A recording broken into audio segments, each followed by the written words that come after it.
Hello, gorgeous heartbeat, and welcome to Heartbeats Harbor. I'm your host, Brianna Hozak, and I'm here to shine the light on the shadow path we walk as heartbeat women.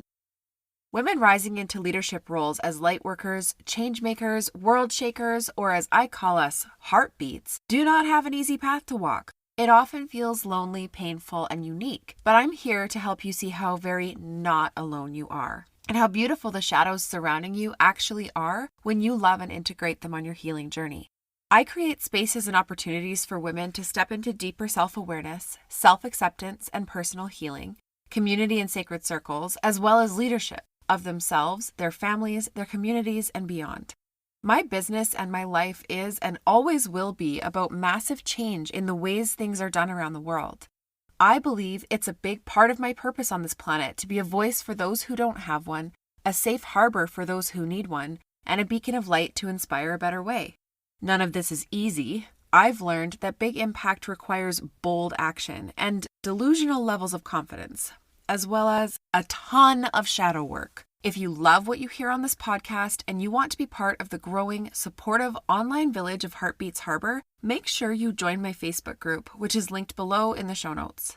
Now, I can't wait to get started, so let's turn on the lights. Hey, Heartbeats! Welcome back! Hope everyone is enjoying the transition of the seasons as we come closer and closer to the winter solstice. I used to resist that change and dislike it, very much in fact. I've literally said the words, I don't even like the shade in the summer, and cloudy days suck, and I don't like winter. Someone said winter was beautiful once, and I said, no, it's cold and dark and has no color. Seasonal depressive disorder is definitely common where I'm from because of the lack of sunlight. More recently, though, as I've been rediscovering my true self more and more through that lovely shadow work we talked about in the last episode, I've realized that that wasn't me talking. That was my conditioning.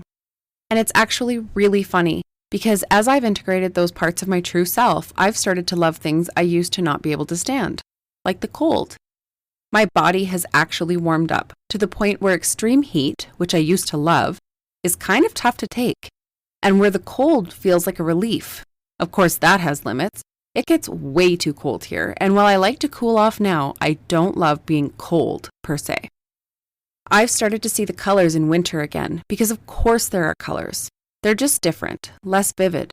I love vivid colors, but I've started to recall my appreciation for the more muted tones as well.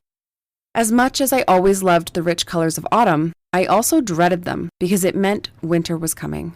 And here, winter is like 8 months long. What I didn't understand, though, is that just like energy and hormone cycles in a month for a woman, which are very much coordinated with seasonal energies, and just like the cycles of the moon, there are also energetic cycles for the entire planet, and those are the seasons of the wheel of the year. When I began to embrace my energetic cycles, I started to see the value in the winter months finally again. When I released the need to constantly perform and be productive, and opened up to the value there is in rest, I finally understood. If you know anything about manifestation, you likely have heard about manifesting with the moon. This is where, when the moon is full and bursting with light, we release what no longer serves us, as we've accumulated so much since the last release. We tend to be more tired, and in hermit mode around the full moon also. This represents winter. Winter is a time of rest, of staying home more and perhaps cleaning things out indoors, of unburdening so that we are ready for action and growth again in the spring. Then, as the moon begins to wane and we experience the last quarter moon, everything is germinating, planning is happening, seeds are being planted for what we want to harvest, our energy begins to rise, and we begin to move and go out more frequently. This is exactly like the spring. When the moon is new and dark, which I find infinitely amusing considering I associate summer with light, is when we're calling in all our desires, receiving our manifestations, and enjoying the fruits of our labors with the beginning harvests. This phase correlates perfectly with the summer. We're so vital and alive, just like those vivid, sunlit colors I so love. We are filled with joy, more rested, and bursting with energy. And finally, the moon begins waxing again as our harvests come in, and we prepare our stores for the winter to come. We gather our manifestations, celebrate them, feel the gratitude of our blessings, hello, Thanksgiving being in the fall, and we begin slowly to release the frantic, wild energy of summer as transformation begins and autumn comes to play. Without the autumn, shedding the old, decay turning leaves and crops into fertilizer, etc., and then the resting period of winter, our springs would not be so enlivening, so fresh and ready to bring in new life. Without the cooler temperatures of spring and the rainy seasons, there would be no harvest.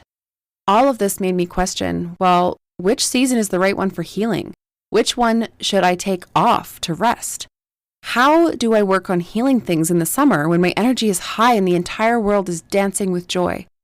How do I heal in the spring when I should plan and plant? Healing can't only be done in the winter, in the sleepy season. Of course not. That's out of balance. And I finally realized sleep and rest and hibernation are healing. Of course, those are obvious. Winter is obvious. But planting seeds, making decisions and plans, that is healing too. Making decisions helps us to let go of what no longer serves us, and that is very healing. So spring makes sense. Play and laughter, those are some of the best healers of all, almost more so than sleep and rest. They're what makes us feel, what allows us to truly live this beautiful life we're living. So of course the summer is a healing time also. And the trees letting go of their leaves is so representative of us letting go of things that are no longer meant for us, that are not serving our growth, things we've grown out of.